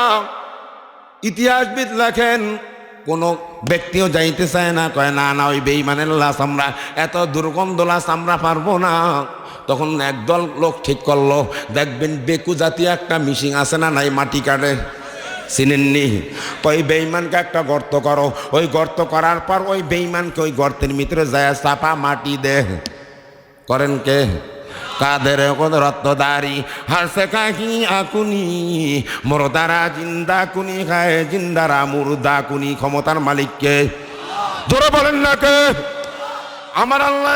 আবুল আহাব এত বড় বেয়াদব, তুই আমার বন্ধুর সাথে পাগলামি করছো, বেয়াদবি করছো, তোকে হাই দিলাম না। দুনিয়ার থেকে লাঞ্ছিত করলেন কে? পরকল লাঞ্ছিত করতেছেন কে? ফেরাউন, সাদ্দাত, নমরুদ, কারুন। ফেরাউন একটাও শান্তি নেই, সব জাহান্নামীর গ্রুপ। এখনো যদি কেউ ফেরাউনের গ্রুপে ফেরাউনের দলে থাকে, সারাও সব জাহান্নামী। কথা কন না কা? এখনো ভয় পান মিয়া, ভয় পাওয়ার সময় আছে। কথা বলেন। কারণ আল্লাহর আসমানের মালিক আমার আল্লাহ, জমিনের মালিক আমার আল্লাহ। কথা হবে কার? কথা বলেন কার? যারা বাধা দিতে হবে সাইজ, কথা কন না কা, যারা বাধা দিবে তাই সাইজ। যদি কয় অনুমতি লাগবে, কয় বেঈমান তোর কাছে কিসের অনুমতি? যাতে গান বাজনা করে অনুমতি নেই না, তাফসীর মাহফিলের জন্য অনুমতি, কথা সাইজ করে পিনানের লাগে লম্বা করিয়া ফেলামু। আল্লাহু আকবার বলেন। কারণ সিংহ পুরুষ হওয়া লাগবে। মুসলমান জাতি তারা সিংহের জাত। তামাম পৃথিবীতে যত বেঈমানের দল সব হইল অর্থাৎ শ্রীগালের জাত। কারণ হলো শ্রীগাল সিংহ দেখলে সামনে আসে না, পলায়। কথা বলেন না কার? মুসলমান সিংহকে দেখলেই পলাবে, বেঈমানদের কোনো সুযোগ নাই। কারণ মুসলমান যদি বেঁচে থাকে, যদি হইলে শহীদ, মরলে হলো কি শহীদ, বাঁচলে গাজী। যদি জীবন যায় যাক, যার দৃষ্টান্ত নাও। আবু দাউদ শরীফ সানির মধ্যে উল্লেখ করেছেন, পয়গম্বর আরবির কলিজার টুকরা, তার সাহাবী যায়েদ ইবনে দাসিনা, যায়েদ ইবনে দাসিনাকে সংবাদ দিয়ে আনিল এক জালেম বাদশা। কথা বোঝা যায় না? সমস্যা হয়? রাত্রে তো বেশি হয়ে যাইতে আছে। চলবো নাকি দোয়া করে দিব? কি বলেন, চলবো না দোয়া করবো? সবাই তো কয় না, সবাই চলবো। কি বলেন? কারা কারা সব আল্লাহু আকবার কাজ গান, আল্লাহ কবুল করেন। সকলে বলেন আমিন, জোরে বলেন আমিন। যে কথা বলতেছিলাম, যায়েদ ইবনে দাসিনা, আমি সময় মতন শেষ করে দিই, বেশি রাত্র করবো না। যায়েদ ইবনে দাসিনা, তাকে সংবাদ দেওয়া হলো কোরআন শিক্ষার জন্য। জালেম বাদশা মুনাফিক চারজন সঙ্গী নিয়ে গেলেন কোরআন শিক্ষা দেওয়ার জন্য। নিয়ে জাগা মতন আটকাইল। যেমনিভাবে দেখছেন না কত বেঈমান, বেঈমানেরা দেখা যায় বহু জালেম সরকার, বহু সাধারণ বালু মানুষ দেখা যায় এক একজনে এক এক দল করতেই পারে কিনা। এই মানুষগুলাকে সাধারণভাবে নিয়ে সংবাদ নিয়ে জাগা মতন আটকাইছে, আটকায় নাই? কথা বলেন না আপনারা? এখনো লাগে যায় ভয় পায়। কত বড় বেঈমান মানুষগুলো! একজন মুসলমানের সাথে এরকম করতে পারে না। এমনভাবে তাদেরকে রেখেছে মনে হয় কলিজার মধ্যে যেন আগুন জ্বলে। একটা মানুষকে কবরের মতন রেখেছে, যেই মানুষটার খাওয়া নাই, নাওয়া নাই, পিনা নাই, মনে হয় যেমন জীবন্ত কবর। কথা বলেন না কা? খবর রাখেন না, খবর রাখেন না। এই সমস্ত বেঈমানের ঠিকানা জাহান্নাম। কথা বলেন। এই সমস্ত বেঈমান যদি খালেস তওবা করে ভালো কথা, যদি খালেস তওবা না করে সব বেঈমান জাহান্নামী। যায়েদ ইবনে দাসিনাকে দাঁড় করানো হলো। যখন তিনজনকে দাঁড় করে, আব্দুল্লাহ বেটা মুহাম্মদ, তারা হাতে বায়াত গ্রহণ করেছে, ইসলাম গ্রহণ করেছে, ইসলামকে ছেড়ে দাও, তোমাদেরকে মুক্তি দেওয়া হবে। বলছো অসম্ভব কথা। আব্দুল্লাহ বেটা মুহাম্মদকে জীবনের চাইতে বেশি মহব্বত করি। আল্লাহু আকবার বলেন। কথা তো খারাপ না, মহব্বত করো, ঠিক আছে, তোমাদেরকেও সাইজ করে দিব, করো, অসুবিধা নাই। আমাদেরকে যদি টুকরা টুকরা করে দাও। আব্দুল্লাহ বিন মুহাম্মদ সাল্লাল্লাহু আলাইহি সাল্লামের হাতে বয়াত গ্রহণ করছি, 1 ইঞ্চির পরিমাণ ছাড়বো না। আল্লাহু আকবার বলেন। ইতিহাসবিদ লেখেন তিনজনকে কতল করা হলো। চতুর্থ নম্বর আসলো যায়েদ ইবনে দাসিনার ব্যাপার। যায়েদ ইবনে দাসিনাকে লাশে দাঁড় করানো হলো।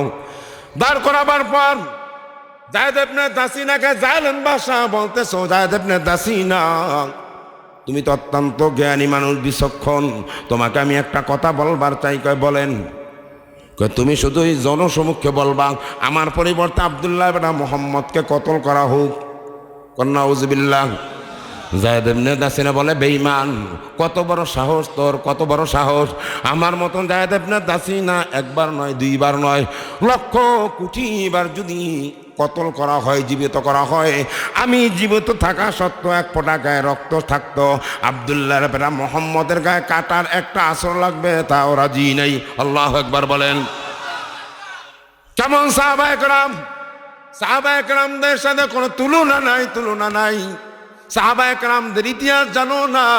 কত নডেল বিভিন্ন বই পুস্তক পড়ো, জীবনী পড়ে দেখো বন্ধু, সাহাবাদের ইসলামের জন্য তাদের জীবনটা উৎসর্গ করে দিছে।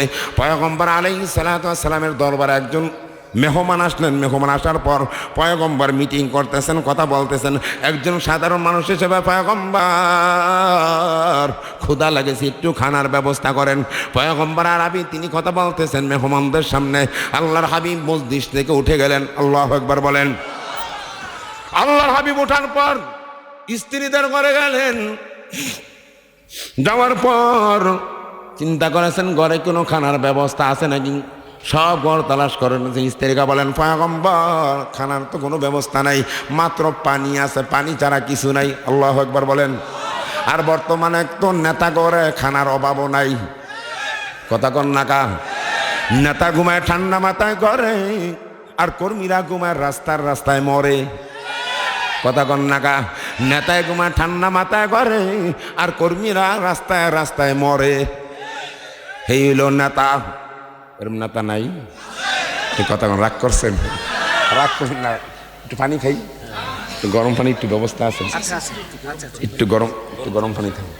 রাগ করবেন না তো ইনশাল্লাহ? সকলের সামনে খাওয়া ঠিক না, তারপর একটু কি খাই। কালকে রাতে ঘুমাইতে পারিনি তো, সফরে ছিলাম। একটু নিক দেন। বিসমিল্লাহ।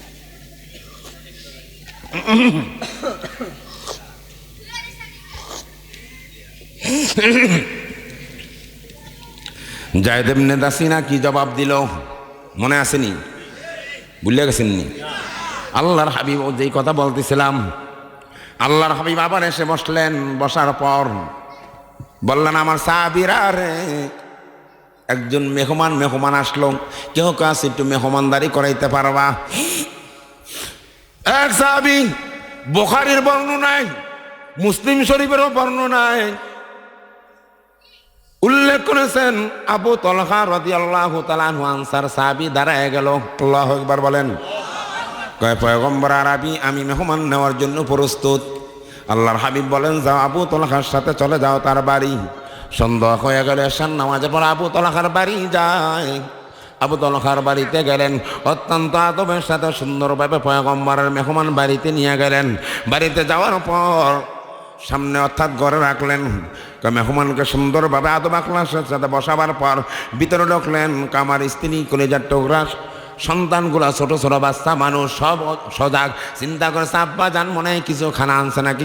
না, বলতেছে স্ত্রী, খানা করার কোনো ব্যবস্থা আছে নাকি? আমার স্ত্রী কয়, স্বামী আমার, এই ছোট ছোট সন্তানগুলো এখন পর্যন্ত ক্ষুধার্ত, খানা নাই। কিন্তু এই যে সন্তানগুলো খানা রয়েছে, শুধু সন্তানদের খানা রয়েছে, আপনারও খানার ব্যবস্থা নাই, আমারও খানার ব্যবস্থা নাই। স্ত্রীকে বলল, সন্তানগুলাকে ঘুম পড়িয়ে দাও। আল্লাহু আকবার বলেন। নাবালক সন্তান কয়, ঘুম পড়িয়ে দাও, মেহমান আসছে, মেহমানকে মেহমানদারি করানো লাগবে। বন্ধুরা আমার, চিন্তা করে দেখো তোমরা আমাদের অবস্থাটা কেমন। স্ত্রীকে বলে, স্ত্রী আমার, ওই শিশু সন্তানগুলাকে তুমি, ওরা যদি খানা চায়, ওদেরকে তুমি আদর সোহাগ ভালোবাসা দিয়ে ঘুম পড়ায় দাও। আল্লাহু আকবার বলেন। ঘুম পড়ায় দেওয়া হলো। ওই সন্তানগুলার খানাগুলা মেহমানের সামনে নেয়। স্ত্রীকে বলেন, বুখারীর বর্ণনায় বলে, স্ত্রীকে বললেন, তুমি বাতি জ্বালাবা, কিন্তু বাতিটা এমনভাবে জ্বালাবা, বাতি জ্বালাবার পর এমনভাবে একটা দেখবেন, আমাকে গ্রামে বিভিন্ন ল্যাম্প নাকি বলে বাতি ছিল, দেখেন না, ফিতা দিয়া ধরাই তো, টিপ দিলে যেমন নিভে যায়। তখন বললো, তুমি নিভাই দিবা, মেহমান তো আমাকে সারা খানা খাবে না, কি করা যায়? আবু তলহা রাদিয়াল্লাহু তাআলা আনহু মেহমানের সাথে খানা খাওয়ার জন্য বসেছেন। বসার পর স্ত্রীকে বললেন, বাতি নিবে দাও। কৌশলী ইঙ্গিতে বললেন, বাতি নিবাও। বাতি নিবে দেয়। এই দিক থেকে আবু তলহা হাত নাড়া, আর খানা খায় না। আল্লাহু আকবার বলেন। কারণ খানা হইল একজনের ছোট বাচ্চাদের খানা। মেহমান যদি আমি খানা খেয়ে নেই, আমার মেহমান যে সম্মানিত মেহমান ক্ষুধার্ত থাকবে, মেহমানকে তো কষ্ট দেওয়া যায় না। আর যেই মেহমানকে আল্লাহর হাবিব পয়গম্বর আমার বাড়িতে পাঠাইলেন, এই মেহমান যেন যারা পরিমাণ কোনো কষ্ট না পায়, এই দিক থেকে হাত নাড়া দেয়, এই দিক থেকে খানার ভিতরে হাত নাড়ায়। আবু তলহা খানা খায় না। আল্লাহু আকবার বলেন। আবু তলহা ক্ষুধার্ত, খানা শেষ হয়ে গেল। আবু তলহা তার স্ত্রী, ছোট ছোট নাবালেক সন্তানগুলাকে নিয়ে ঘুমায়। যখন ঘুমায় যায়, ফজরের সময় আমার আল্লাহ জিবরাইলকে পাঠায়। আল্লাহু আকবার বলেন। আল্লাহ রাব্বুল আলামিন জিবরাইলকে পাঠায় দেয়, যাও আবু তলহা যে অবস্থা দেখাইল, আমি মালিক আবু তলহার স্ত্রী আবু তলহার উপরে খুশি হয়ে গেলাম। আমার আল্লাহ কোরআন আয়াত জানায় দেয়, ওই উসিরুনা আলা আনফুসিহিম ওয়ালাউ কানা বিহিম খাসাসা। আল্লাহু আকবার বলেন। আবু তলহা রাদিয়াল্লাহু তাআলা আনহু পয়গম্বর আরবি তিনি ইমামতি করবেন, নামাজের জন্য গেলেন। আল্লাহর হাবিব বলেন, আবু তালহা রে, তুমি আর তোমার স্ত্রী কি কাম ঘটাইলে আমার আল্লাহ জানায় দেয়। আমার আল্লাহ তো আয়াত পাঠাই দিয়েছেন, তোমার নিজের সন্তানগুলো পর্যন্ত ক্ষুধার্ত খানা খায় নাই, শিশু বাচ্চা সাধারণ খানা খায় নাই, আর তুমিও না খেয়ে তোমার স্ত্রী না খেয়ে খানা খাওয়ায় আমার মেহমানকে খানা খাওয়াইলা। আমার আল্লাহ এত খুশি হয়েছে, আমার আল্লাহ রব্বুল আলামিন খুশি হয়ে আয়াত নাজিল করে দিয়েছে। আল্লাহু আকবার বলেন। এই কারণে বন্ধুরা আমার অনেক রয়েছি, যদি মেহমান আসে বেজার হয় না, বেজার হওয়ার সুযোগ নাই। অনেক জায়গায় সন্তান যদি বড় লোক হয়, পিতা মাতাকে দিতেও খেদমত করতেও চিন্তা করে। কথা বলেন না কা? পিতা মাতাকেও দিতে চায় না। আমার কাছে এক ব্যক্তি মুরব্বী মানুষ দাঁড়িয়ে ফাঁকে গেল, আওয়ার পর দেখলাম মুরব্বী কান্না করতেছেন। বলল, হুজুর মনের একটা দুঃখ। আমি বললাম, মাদান ব্যাপার কি? হুজুর কি বলবো, বলার জায়গা নাই। আমার বিটিটা বিক্রি করে আমার সন্তানটাকে লেখাপড়া করাইলাম, সে বড় একজন ইঞ্জিনিয়ার হয়ে গেল, কিন্তু বড় একটা চাকরি পেয়েছে, এখন পর্যন্ত নারায়ণগঞ্জ আছে, এখন মনে হয় মারা যায় না ছেলেটা। আব্বা জান মনে হয় দুনিয়াতে নাই। কয় ছেলে বড় লোক হওয়ার পর এমন এক মেয়ে বিবাহ করেছে, আমাদের সংবাদ নেয় না, আমাদের সাথে সম্পর্ক রাখবে না, আমরা গরিব। কন্যা উজবিল্লাহ। হুজুর ওর আম্মা যেন অসুস্থ, আমি অসুস্থ, কোনো রকম জীবন যাপন করি। আমি ওই ব্যক্তিকে চিনতাম। হুজুর আপনি তো আমার বাড়ি চিনেছেন, আমার বাড়ির বিটিটা পর্যন্ত বিক্রি করে দিছি, আমি দু-চালা একটা ঘর করে আরেকজনের জমির ভিতরে থাকি, আমিও চিনতাম। তখন বলতেছে, হুজুর সন্তানের সংবাদ নিয়ে আমি যখন নারায়ণগঞ্জে যাই, সন্তানের খোঁজে যখন গেলাম, যখন দারোয়ানকে জিজ্ঞাসা করলাম, সংবাদ নিতে নিতে ওই ছেলের অমুক জায়গায় অমুক তালায় থাকে, 6 তালা বা 7 তালা কম বেশি যেই জায়গায় হোক। যখন সংবাদ দেওয়া হলো আমার সন্তান নাই, সে তো চাকরির জন্য চলে গেছে অফিসে। আমার পুত্রবধূকে সংবাদ দিয়েছি, আমার পুত্রবধূ যখন নিচে এসেছে আমাকে দেখার পর দারোয়ানকে বলছে, গেট লাগা, একে চিনি না। কোন কত বড় বেঈমান, একে চিনি না। হুজুর চোখের পানি পড়া শুরু হয়েছে, কলিজাটার ভিতরে আগুন ধরে গিয়েছে। ওর আম্মা জানকে এসে বললাম কাহিনীতে এরকম, ওর আম্মা যেন কান্দে, আমিও কান্দি। এত টাকা পয়সা দিয়ে সন্তান লেখাপড়া করাইলাম, সেই সন্তান মা বাবাকে চিনে না, স্বর্ণের অক্ষরে লেখা রাখো বেঈমান, যে মা বাবার সাথে বেয়াদবি করো খবর নাও না। তুই যত বড় হিসাবে দাবি করো, আল্লাহর কসম তোর ঠিকানা হলো জাহান্নাম। কথা বলেন না গা? আল্লাহর হাবিবকে জিজ্ঞাসা করা হলো, ইয়া রাসূলুল্লাহ, হাবিবাল্লাহ, মা বাবার কি হক রয়েছে? হুমা জান্নাতুকা ওয়া নারুকা, তোমার পিতা মাতা হলো তোমার জন্য জান্নাত, তোমার পিতা মাতা হলো তোমার জন্য জাহান্নাম। এখন তুমি জান্নাত কামাই করবা না জাহান্নাম কামাই করবা, সেইটা তোমার ব্যাপার। আল্লাহু আকবার বলেন। এই কারণে আমি বিভিন্ন জায়গায় বলি, বন্ধু হে যুবকরা, তোদের পায়ে হাত রেখে বলি, বেরিয়ে রাখবা সবসময় যদি একটা কথা স্মরণ রাখো, দুঃখের দিনের আমার কারা, সুখের দিনও তারা। কথা কন না গান? দুঃখের দিনে যারা রয়েছেন মা বাবা না খেয়ে, বহু জায়গায় দেখা যায় গত 5-7 বছর আগে একটা ছেলে যাত্রা বাড়িতে মরতেছে। ছেলেটা ক্লাস যখন মেশকাত শরীফে পড়ে না, দাওরা পড়ে, ওই ছেলেটার বাবা হোটেলে হোটেলে পানি দেয়। ছেলে কষ্ট দেখে, বাবার কষ্ট দেখে কয়, না বাবা তুমি আর পানি টানতে পারবা না, আমি যে কোনো একটা চাকরি ঢুকি। বাবা জানে বলে, আপু না না, দিনই এলাম শিক্ষা করতে দিয়েছি, আমার যত কষ্ট হয় হোক, আমি চাই তুমি একজন ভালো আলেম হও। এত কষ্ট করার পর যদি সন্তান মানুষ বানাবার পর যদি পিতা মাতার খবর না নেয়, ওইটা আসলে সন্তান না দুশ্মন, আপনারাই বলেন।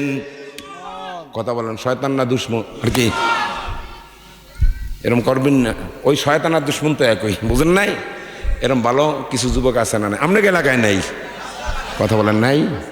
ঢাকা শহর বাসা বানাইছে। কথা বলেন না কা? ঈদের সময় করে কি জানেননি? শাশুড়ির লেখা কাপড় কিনতে গেলে 3000 টাকা বেশি দামের দেন, আর মায়ের লেখা খরাত বাইরে 500 টাকা 700 টাকা কোনো রকম একটা ওই দিয়েছে। ওকে জুতা পিটা করা দরকার। গর্ভদানীর মা যদি চামড়া, আল্লাহর কসম, চামড়াটা যদি খুলে দাও, মার জুতা বানায় দাও, ঋণ শোধ করতে পারবা? কথা বলেন না কা?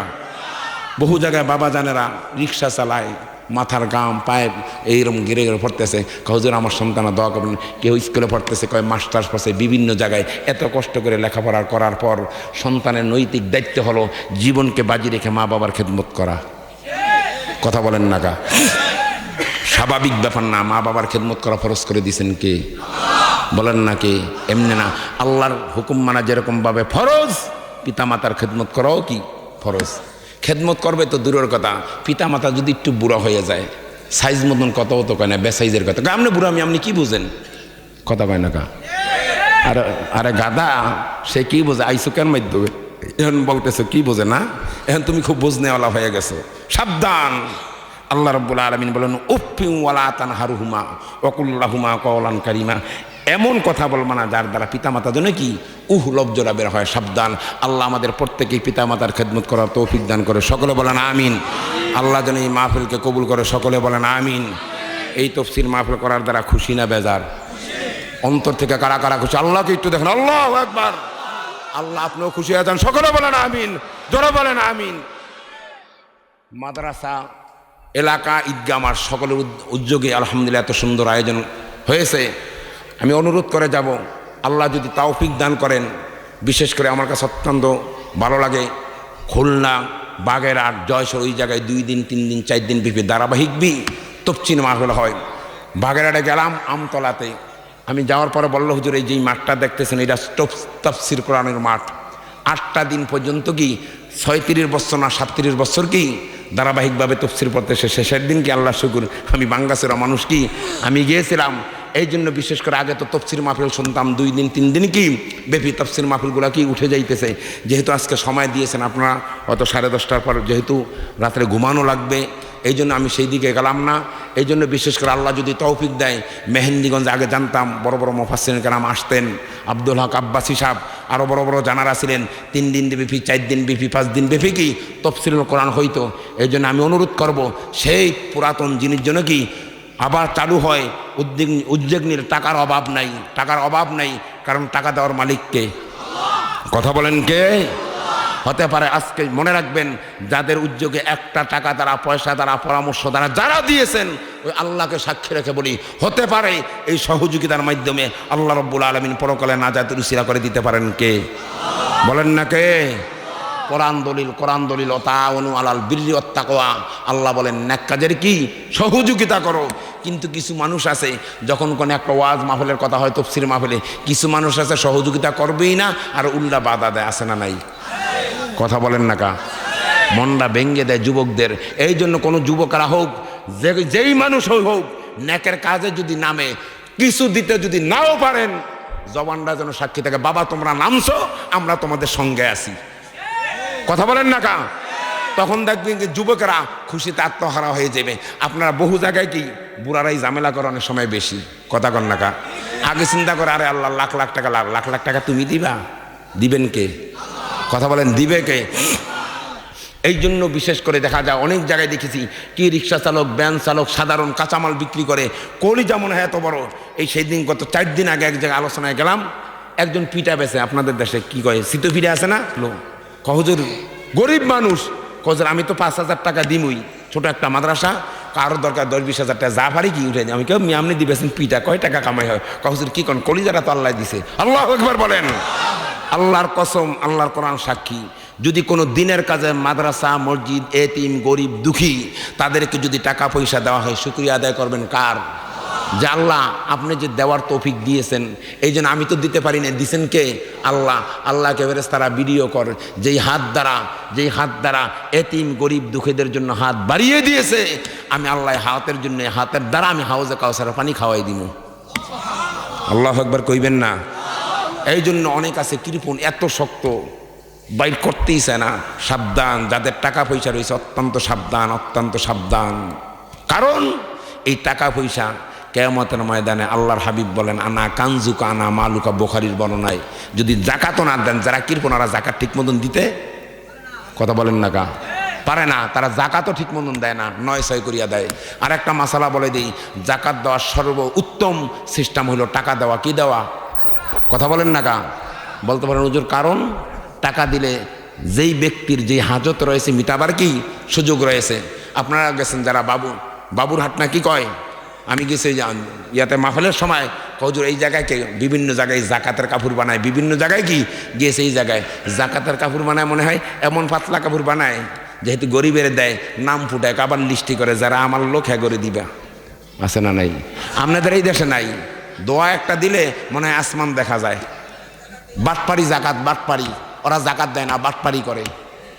কারণ যদি জাকাত দিতে চাও এমন একখানা কাপড় দাও, তোমার স্ত্রীকে যেরকম সুন্দর কাপড় পরাও, তুমি যেরকমভাবে বেশি দামের 500 টাকা 700 টাকা 1000 টাকা দামের লুঙ্গি পরো, এলাকার কোনো গরিবকে দিকেই যদি চাও, তোমার যদি মনে চায় 1000 টাকা দামের এক চাচাজির হাতে এমন একটা লুঙ্গি দাও, চাচাজি ঈদের নামাজ পড়বে, জুমার নামাজ পড়বে, সে যেন দেখলে যেন কি খুশি হয়ে যায়। তোমাকে খরাতে জাকাত দিতে বলছে কে? কথা বলেন না কা?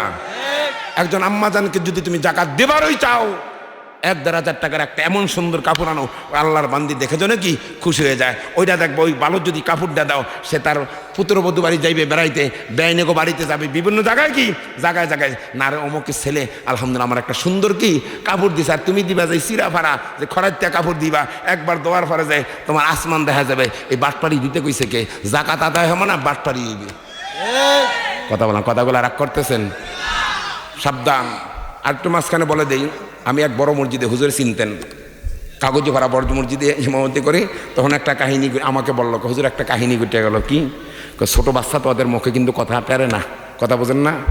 ছেলে বাবার কোলে বসে বলতেছে, কাব্বা আমার দাদা দাদু যখন আমাকে বাড়িতে আসে, আমার আম্মু জান হুদা মোরামরি কয় অসুস্থ মসুস্থ, ঠিক আছে, ফাঁকশাক করতেছে না।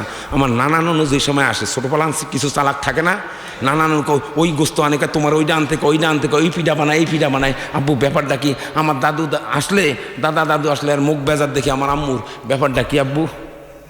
দেখেন, চিন্তা করেন, নানা নানি কিন্তু কি কাছে, বাবার কোলে সন্তান বলতেছে কে ব্যাপারটা কি? আমার দাদা দাদু যদি এলাকার থেকে আসে, গ্রাম থেকে, আমার মা কিছুই কি করতেছে না, নানা নানু এলিদের লাভ দেয়, তার লাভ না উদ্দেশ্য কি সব কিছু করতেছে। তখন ওই বেড়ায় জিভ ব্যাকামর দেখায় খাইছে করছে কি।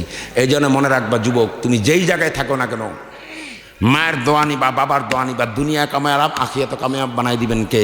আল্লাহ। সাবধান, মা বাবাকে বিনা হিসাবে দিবা, আমার আল্লাহ বিনা হিসাবে দিব।